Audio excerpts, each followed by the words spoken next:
2 weeks ago, I went to Sicily to take a look at the Cyclopean masonry in Giardini, Naxos. As you know from my previous videos, I'm obsessed with the ancient megalithic Cyclopean walls in Italy. Not only are they mentioned in legends as having mysterious origins, but even what is stated about them by experts seems rather contradictory. In this video, we're going to take a look at the Cyclopean walls in the ancient Greek settlement of Naxos in Sicily and talk about their relevance when compared to those on mainland Italy.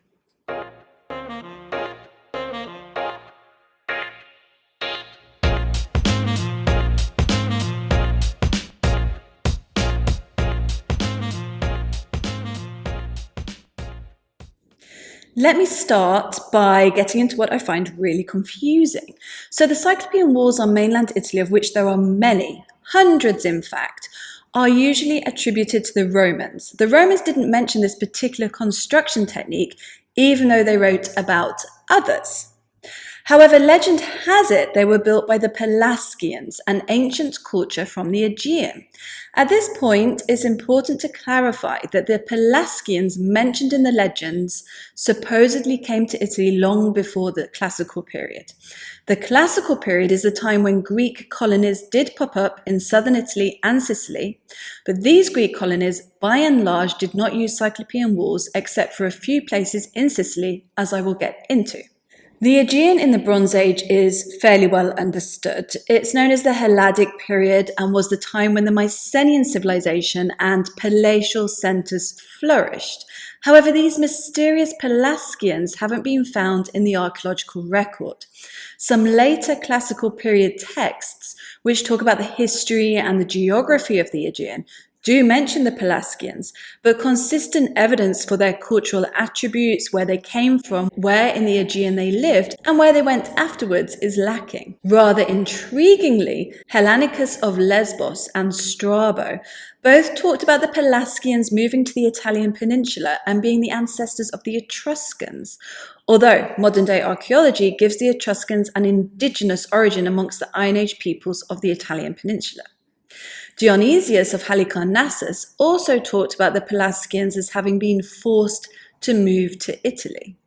By the way, when I use the term Italy instead of Italian Peninsula, it's for simplicity. Obviously, there was no Italy back then. In 1926, the Italian School of Archaeology at Athens carried out excavations on the Greek island of Lemnos with the goal of finding artifacts that might be attributed to the Pelasgians. At that time, a stela had been found on the island, which was inscribed with an unknown script that's similar to Etruscan. This is the only example of the Etruscan script outside of Italy.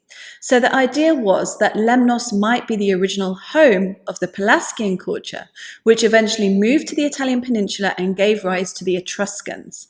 The archaeologists found evidence for an Iron Age community which had non-Greek features as well as art, which was similar to that of the Bronze Age Mycenaeans, so the excavations didn't really conclude anything either way. Here's what's also interesting. The Bronze Age Aegean does have examples of Cyclopean walls built by the Mycenaeans in the Bronze Age, such as those at Turin's, Asinae and Mycenae in the Argolis on the Peloponnese Peninsula. Back to Naxos and why I'm confused. The most archaic walls of the settlement are Cyclopean, and these are attributed to the earliest phase of inhabitation at the site, which belonged to the classical Greek period. So experts have no problem acknowledging that Cyclopean masonry techniques have a long history going back to the Bronze Age Aegean. They have no issue with acknowledging that Greek colonies in Sicily during the classical period brought Cyclopean masonry techniques with them. But when it comes to mainland Italy, there just isn't a Greek connection at the places where Cyclopean walls have been found. There were no Greek colonies at those sites. There was hardly any Greek trade taking place at them. So these walls have been attributed to the Romans. Could the Romans have got their ideas from the Greeks? Probably. We know that they were heavily influenced by Greek culture and even attributed their own ancestry to the Aegean, but there's a missing link. Unless the Pelasgians really were an Aegean culture that moved to Italy and founded the Etruscan civilization, who then influenced the Romans. The thing is, it's hard to disregard the Roman hypothesis because, as I mentioned in one of my videos, which I'll link below, The locations of the Cyclopean walls on mainland Italy do correlate with Roman sites from the late Republican era specifically. Also, the Cyclopean masonry on mainland Italy often makes up sections of buildings that are clearly Roman and were definitely used in Roman times. Unless the Romans chose to expand in areas where these rather useful, sturdy fortifications already existed. But if they did already exist, why is there no other archaeological evidence for the Greek or other culture that built them? Let's take a closer look at Naxos. Naxos was founded as a colony by settlers from Naxos in Greece in 734 BCE. Its remains are on a headland called Cape Schizo, which is made up of volcanic rock from lava flow. Mount Etna is clearly visible in the background from all over the site. A museum within the park features finds excavated from the city, which was in use until it was destroyed by Dionysius of Syracuse in 403 BCE. The city was succeeded by Tauromenium, which was inhabited into Roman times and is now the modern-day town of Taormina. As you can see from excavated parts of the pretty extensive site, it was made up of housing blocks along streets with multiple phases of occupation. I took a photograph of this plan that shows how the street and house orientations were changed in one area between the 7th and 5th centuries BCE. The original archaic fortification walls were built using Cyclopean masonry. What remains of these run along the western side of the city and also enclose the sanctuary of Aphrodite to the south. The western wall has a gap in it where the main gateway would have been and is parallel to the Santa Venera stream. It's thought the walls were 8 meters in height and 6.5 meters wide. However, only the first 2 meters were made up of stone using the Cyclopean masonry technique. The rest was made up of mud brick. As you can see, the sanctuary had 2 entrances, one facing the city and the other facing the beach, so it's possible that people visited it by boat. Some sections of the Cyclopean walls are in better condition than others. There's obviously been a lot of erosion. Since Cyclopean walls were not easy to build, in a way it makes sense that they were primarily used for fortifications. However, if they were only 2 meters in height at this site and the rest was mud brick, I can't see that being particularly useful from a defensive point of view. Perhaps it was more for stability in case of storms and cyclones, especially considering how exposed the headland is. It's interesting that the walls were also used to enclose the sanctuary of Aphrodite. It's not the only sanctuary to have existed in the city, but the others didn't have any Cyclopean masonry around them. Maybe that one was particularly exposed since it faced the beach and so more stable foundations were needed. Incidentally, the Cyclopean walls on mainland Italy often form part of the initial few courses of brickwork only, such as platforms of villas or the bottom part of an aqueduct. So if the Romans did get the idea from the Greeks, it seems they used it in the same way. In Sicily, there is also Cyclopean masonry amongst the ancient Greek remains at Cefalù, but I haven't managed to visit them yet. As far as I know, those are the only 2 ancient Greek colonies on Sicily to have made use of Cyclopean masonry. In modern-day Taormina, there are a few sites dating to the 4th century BCE, when the city of Tauromenium was founded after the destruction of Naxos. There's no Cyclopean masonry in Taormina, perhaps because areas with Cyclopean masonry have not survived due to the continued rebuilding and habitation of the city up until modern times, or because it was no longer in fashion at the time Tauromenium flourished.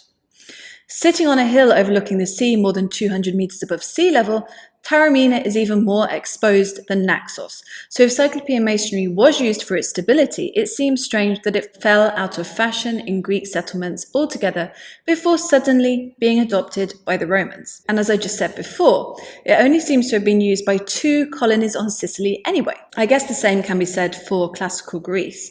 There's no Cyclopean masonry in the classical period parts of Athens, for example.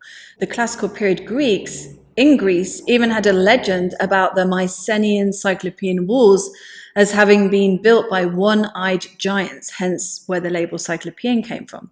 So if they thought that the remains of Bronze Age Cyclopean walls near their Acropolis was somewhat legendary, it seems strange that in the meantime, colonists in Naxos and Cefalù were happily using these techniques without any fuss at all. Maybe the Cyclopean walls built during the classical and Roman periods were not constructed for functional reasons, but for symbolic ones. And that's why, at most sites, only a few courses of stonework in this design were used. Perhaps the classical Greeks were paying homage to their ancestors, the one-eyed giants of legend that had built much more impressive and megalithic versions during the Aegean Bronze Age. And, influenced heavily by Greek culture and ancestry, maybe the Romans copied this and saw it as an auspicious addition to new settlements as they expanded throughout the Italian Peninsula during the Republican era. Is that too crazy? Maybe, but it's better than aliens. I just find the whole thing quite fascinating. There isn't much academic research on the subject either, not that I've found anyway. There are a few alternative researchers who've visited sites and produced really good footage of them, but they still remain a bit of a mystery, really. When I was in Alatri near Rome, which has extensive Cyclopean walls, I went to the Civic Museum and bought the latest version of a book on them, Le Mura Poligonali, written by the museum's director. His book is very comprehensive with lots of contributing authors. It talks about the techniques that would have been used to create the walls and has hundreds of photographs of them. But this book is only in Italian and I don't think it's available online. In fact, I came across it and that small museum by accident walking back to the car park. So you see what I mean? There really isn't much coverage of this subject. But these constructions are beautiful and interesting, especially some of the really megalithic ones that are hundreds of meters above sea level.